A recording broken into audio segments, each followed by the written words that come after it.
चलिए गाइस वाली वीडियो बीच में से कैंसिल हो गई थी, इसलिए मैंने इसलिए दूसरा पार्ट बनाया है। अब आगे हम एक्सरसाइज 1.1 पे, ठीक है गाइस।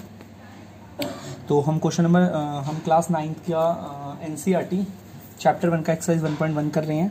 क्वेश्चन नंबर 1 है, जैसा कि आप सभी पढ़ लीजिए। क्वेश्चन नंबर 1 कह रहा है इज जीरो और रैशनल नंबर। चलिए सबसे पहले आपको ये बताना है कि जीरो एक रैशनल नंबर है यार, बिल्कुल देखते हैं। और वो कह रहा है अगर ये रैशनल नंबर है तो क्या आप उसे पी अपॉन क्यू की फॉर्म में लिख सकते हैं, बाकी पूरी यही बोल रहा है, ठीक है। तो देखिए क्वेश्चन नंबर 1 है क्या इज जीरो, ये जीरो बेटा जीरो और रैशनल नंबर, रैशनल नंबर। तो गाइस मैं आपको बताना चाहता हूं कि यस जीरो एक रैशनल नंबर है। क्यों?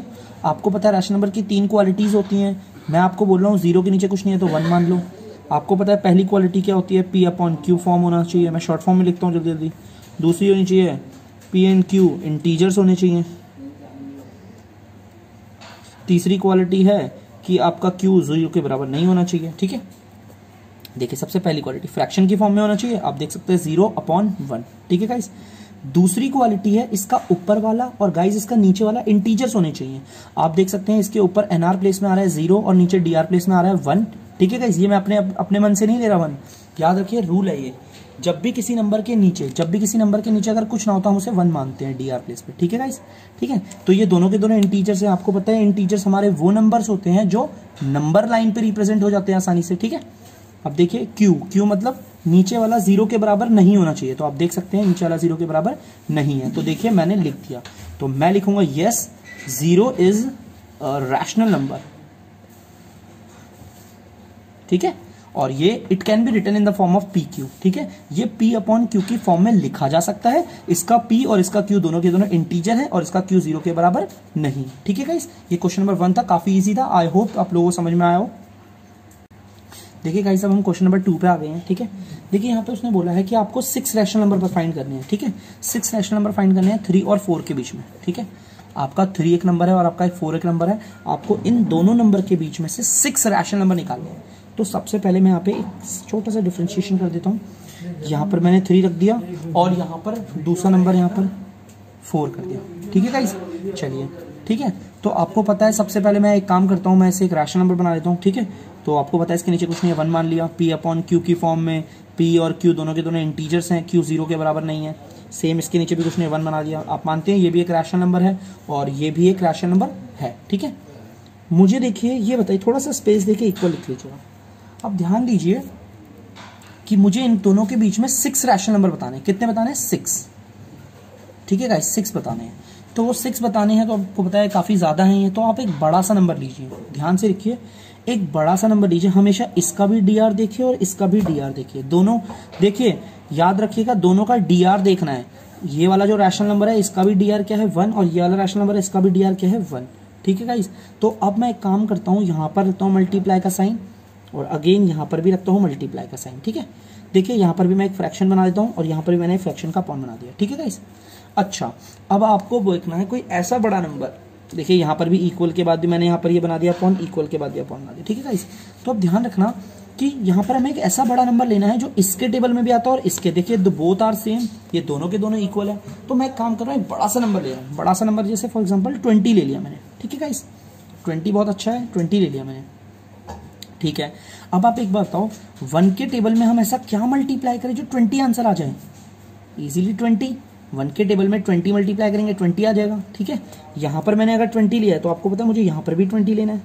सेम हम यहाँ पर भी चेक करेंगे, 1 के टेबल में हम ऐसा क्या मल्टीप्लाई करें जो 20 है, तो गाइस हमें 20 रखना है, ठीक है। अब अगर मैंने डी को 20 से मल्टीप्लाई करा है तो एनआर को भी यहाँ पर 20 से मल्टीप्लाई करना पड़ेगा। 320 जा 60 आ गया गाइस, ठीक है। सेम हम यहाँ पर भी यही करेंगे। अगर मैंने डीआर को यहाँ पर देखो इस वाली फ्रैक्शन में अगर मैंने डीआर को 20 से मल्टीप्लाई करा तो एनआर को भी किससे करूंगा? 20 से। 420 80 आ गया। अब आपको पता है मेरा जो रैशनल नंबर 3/1 था ये 60/20 बन गया है और ये जो रैशनल नंबर 4/1 था ये 80/20 बन गया है। ये कैसे किया आप कंफ्यूज मत होइए गाइस, मैं इसके 2-3 क्वेश्चंस करवाऊंगा आपको और, ठीक है। तो अब आप देखिए मैंने इसे उतार दिया, 60/20 को इधर उतार दिया, ठीक है गाइस। इसको मैंने यहाँ उतार दिया, 80/20 को मैंने यहाँ उतार दिया। हमें 6 रैशनल नंबर बताने ना इनके बीच में। ये 3/1 इसके तो बराबर है और ये 4/1 इसके बराबर है, ठीक है। तो अब इन दोनों के बीच में 6 रैशनल नंबर बताने हैं आपको। देखिए 61/20 इन दोनों के बीच में आता है। मैं तो कह रहा हूँ 70/20 इन दोनों के बीच में आता है, 63/20 इन दोनों के बीच में आता है, 74/20 इनके बीच में आता है, 79/20 इनके बीच में आता है, 78/20 इनके बीच में आता है। तो देखिए 6 के 6 रैशनल नंबर क्या है, इस वाले के और इस वाले के बीच में आते हैं कि नहीं आते, आप देख सकते हैं। ठीक है, और ये वाला कुछ नहीं है, ये आप इसे काटोगे तो ये 3/1 के बराबर आएगा, और ये वाला कुछ नहीं है, ये किसके बराबर है, इसे काटोगे तो ये 4/1 के बराबर आएगा। ठीक है गाइस, ठीक है गाइस। अब देखिए हम अगले क्वेश्चन नंबर तीसरे पे आ गए हैं। ठीक है, तो यहाँ पर मुझे इन दोनों के बीच में 5 रैशनल नंबर निकालने हैं, इन दोनों रैशनल नंबर के बीच में मुझे 5 निकालने हैं। देखो वही प्रोसीजर है उस वाले की तरह, पहले इस वाले, ये तो ऑलरेडी रैशनल नंबर, इसमें कोई अपॉन 1 नहीं करना, पहले वाले इस वाले को मैंने एज इट इज यहाँ उतार दिया और एक थोड़ा सा यहाँ पे कॉलम दे दिया, इस वाले को मैंने यहाँ उतार दिया। ठीक है गाइस, जैसा मैंने उसमें करा था, यहाँ पर मैं इंटू, यहाँ पर भी इंटू, यहाँ पर एक फ्रैक्शन देके इक्वल फ्रैक्शन, फिर यहाँ पे एक फ्रैक्शन देकर इक्वल, फिर फ्रैक्शन। ठीक है, ठीक है गाइस। पिछले वाले क्वेश्चन में भी यहाँ पर डीआर में नंबर सेम था और यहाँ पर भी डीआर वाले नंबर, वहां पे 1 1 था, और इस वाले क्वेश्चन में देखो यहाँ पर भी डीआर कौन सा है 5, और यहाँ पर भी डीआर क्या है 5। ठीक है, आपको कुछ नहीं करना है, तो दोनों सेम है। अब आपको एक बड़ा सा नंबर लेना है जो इसके टेबल में आया था, तो मुझे 5 रैशनल नंबर निकाल लेना, तो बड़ा बड़ा ही लेना, हमेशा याद रखना बड़ा ही लेना, क्योंकि अगर आप छोटा लेते हो ना, कभी कभी ऐसा होता है कि 5 रैशनल नंबर निकालने, उनके बीच में सिर्फ 3 ही निकलेंगे, तो आप कोशिश करिएगा बहुत ज्यादा बड़ा नंबर लेने की। ठीक है, तो मैं एक काम कर रहा हूं, मैंने यहाँ पे 100 ले लिया। ठीक है, और यहाँ पर भी 100 ले लिया। चलिए गाइस, यहाँ पर देखिए 5 के टेबल में हम ऐसा क्या मल्टीप्लाई करें जो 100 आए, 20। अगर मैंने डीआर को 20 से मल्टीप्लाई करा तो एनआर को भी 20 से करूंगा। ठीक है, ठीक है। अब आप देख सकते हैं मैं 5 में ऐसा क्या मल्टीप्लाई करूं जो 20 है, सेम 20। यहां वाले में अगर मैं 5 को 20 से मल्टीप्लाई करूं तो ऊपर वाले को भी 20 से करूंगा, तो आंसर आ गया 80। ठीक है, ठीक है। अब देखिए ये 3/5 क्या बन गया 60/100, और ये 4/5 क्या बन गया 80/100। तो देखो 60/100 मैंने यहां लिख दिया इस वाले को, और ये 80/100 मैंने यहां लिख दिया। ठीक है गाइस, अब आप देख सकते हैं इन दोनों के बीच में मुझे 5 बताने, देखो कितने सारे हैं इन दोनों के बीच में, 5 बताने हैं, सिंपल। 61/100, 62/100, बीच में बताने ना 65/100, मैं तो कोई सी बता सकता हूँ, मैं तो 78/100 बता सकता हूँ, 79/100 बता सकता हूँ। ठीक है गाइस, तो ये वो 5 रैशनल नंबर है जो इन दोनों के बीच में है। आई होप आप लोगों को समझ में आया होगा। ठीक है, एक काम करते हैं इसे और अच्छे से समझाने के लिए मैं आपको कुछ और एग्जांपल करवाता हूँ इसके। ठीक है गाइस, जैसे गाइस मैं खुद आपको एक क्वेश्चन दे देता हूँ। ठीक है, तो गाइस यहाँ पे फॉर एग्जांपल मैं आपको एक क्वेश्चन दे रहा हूँ कि आपके पास 2 रैशनल नंबर है, जैसे कि एक रैशनल नंबर है आपका 2/5 और एक रैशनल नंबर ले लेता हूँ मैं आपका 3/4। ठीक है, आपको इन दोनों के बीच में 3 रैशनल नंबर पता करने हैं, कितने 3।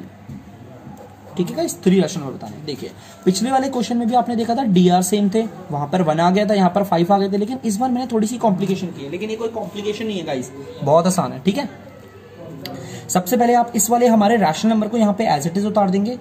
ठीक है, इस वाले रैशनल नंबर को आप यहाँ एज इट इज उतार देंगे, यहाँ पे थोड़ा सा डिफरेंशिएट कर दिया, ओ सॉरी यार थोड़ा सा गैप हो जाएगा, चलो कोई बात नहीं, हो जाएगा। यहाँ पर भी इंटू और यहाँ पर भी इंटू कर दिया मैंने, आपको पता है यहाँ पर इस फ्रैक्शन का स्पेस देकर फिर इक्वल फिर फ्रैक्शन, सेम वही मैं यहाँ पर भी करूंगा, इक्वल देकर फिर फ्रैक्शन। ठीक है, अब आपको देखो यहाँ पर नंबर है 5 और यहाँ पर नंबर है 4। इससे पहले वाले क्वेश्चन में आपने देखा था यहाँ वाले पे भी और ये वाला डीआर दोनों सेम थे। ठीक है गाइस, लेकिन यहाँ पर अलग अलग है। अब हमें कोई एक ऐसा नंबर देखना है बड़ा सा जो 5 के टेबल में भी आ जाए और 4 के टेबल में भी। मैंने यहाँ पर 100 ले लिया गाइस। ठीक है, मैंने यहाँ पर क्या ले लिया 100। ठीक है, आपको पता है 100 5 के टेबल में 100 आता है और 4 के टेबल में भी 100 आता है। ठीक है, आपको वही नंबर लेना है गाइस जो इसके भी टेबल में आ जाए और इसके भी टेबल में आ जाए, याद रखिएगा। ठीक है, 5 के टेबल में हम ऐसा क्या मल्टीप्लाई करें जो 100 आ जाए 20। तो अगर मैं यहाँ पर 20 से मल्टीप्लाई करना हो तो ऊपर भी 20 से करूंगा, यहाँ पर आ गया 40। ठीक है गाइस, सेम यहाँ पर 4 के टेबल में हम ऐसा क्या मल्टीप्लाई करें जो 100 आ जाए 25। तो अगर मैं नीचे 25 से करूँ तो ऊपर भी किससे करूंगा 25 से, ये आ गया 75। ठीक है गाइस, अब आपको पता है 2/5 क्या बन चुका है 40/100 और 3/4 क्या बन चुका है 75/100। इसको गाइस मैंने यहाँ उतार दिया और इसको मैंने यहाँ उतार दिया। यू कैन सी मुझे इन दोनों के बीच में कितने सिर्फ 3 बताने हैं ना, देखो 50/100, 60/100 और 70/100 बता दिया ना गाइस। याद रखिएगा गाइस, हमेशा बड़ा नंबर लीजिएगा ताकि आराम से बहुत सारे निकल सके। कभी ऐसा ना हो आप मेहनत करें और आपको निकालने हो 5 और अब उसमें बीच में निकल रहे हो 3 ही रैशनल नंबर, तो आपको बहुत अफसोस होगा। इसलिए मैं बार बार बोलता हूँ यहाँ पर जो नंबर लेंगे वो काफी बड़ा ले। ठीक है, मैं चाहता तो यहाँ पे 20 भी ले सकता था, क्योंकि 20 भी एक ऐसा नंबर है जिसके टेबल में जो 5 के टेबल में भी आता है और 4 के टेबल में भी आता है, ठीक है। तो 20 भी है कैसा नंबर है, ठीक है। अगर उससे करता तो मे भी हमें प्रॉब्लम आती, ठीक है, क्या पता ना निकलते इतने सारे, तो फिर ठीक है। अगर आप चाहें तो गाइस मैं एक बार करके दिखा देता हूं आपको कैसे प्रॉब्लम आती है, ठीक है। देखिए गाइस, जैसा कि आपको पता है 2/5 था और वो था आपका 3/4, ठीक है, ठीक है। सेम वही करेंगे गाइस, 2/5 मैंने यहाँ ले लिया, मैं थोड़ा स्पीड में करूंगा, 3/4 मैंने यहाँ ले लिया, यहाँ इंटू और यहाँ इंटू, आपको पता है स्पेस देकर इक्वल स्पेस, ये स्पेस देकर इक्वल स्पेस, ठीक है। अब यहाँ पर देखिए 5 के टेबल में देखो मुझे 5 और 4 कोई एक ऐसा नंबर लेना है जो इन दोनों के टेबल में आ जाए। मैंने इस बार छोटा नंबर ले लिया 20, ठीक है गाइस, 20 ले लिया। मुझे इन दोनों के बीच में 3 रैशनल नंबर निकालना है, ठीक है। 5 के टेबल में 4 बारी में आता है, अगर नीचे 4 से मल्टीप्लाई करूँ तो ऊपर भी 4 से मल्टीप्लाई करूंगा, ठीक है। 4 के टेबल में कितनी बारी में आता है, 4 के टेबल में आता है 5 बारी में, ठीक है। मान लीजिए 4 5 या 20 और 3 5 जा 15। देखिए गाइस ये आ गया 8/20, देखिए 2/5 बन गया 8/20 और ये आ गया आपका गाइस 3/4 कितना गया 15/20, ठीक है। देखिए यहाँ पर इजीली निकल गया, ये भी इजीली निकल गया ना। यहाँ पर तो 3 निकल जाएंगे, लेकिन अगर मैं 3 की जगह पर 6 दे देता, देखो गाइस अगर मैं 6 रैशनल नंबर दे देता तो पीछे वाले क्वेश्चन में तो निकल जाते आपके, निकलते कि नहीं निकलते, बट देखो आप यहाँ फंस जाते, छोटा नंबर लेने कैसे हम यहाँ फंस जाते। देखे यहाँ पर है 9/20, इनके बीच में 10/20, 11/20, 12/20, 13/20 और 14/20 निकल गए यार। ये तो बिल्कुल सही में यार निकल गए, मतलब 7 देना चाहिए था मुझे, ठीक है कोई बात नहीं, चलो इसे 8 कर देते हैं यार। अब बताओ अब निकले नहीं ना, तो अब तो निकले ही नहीं।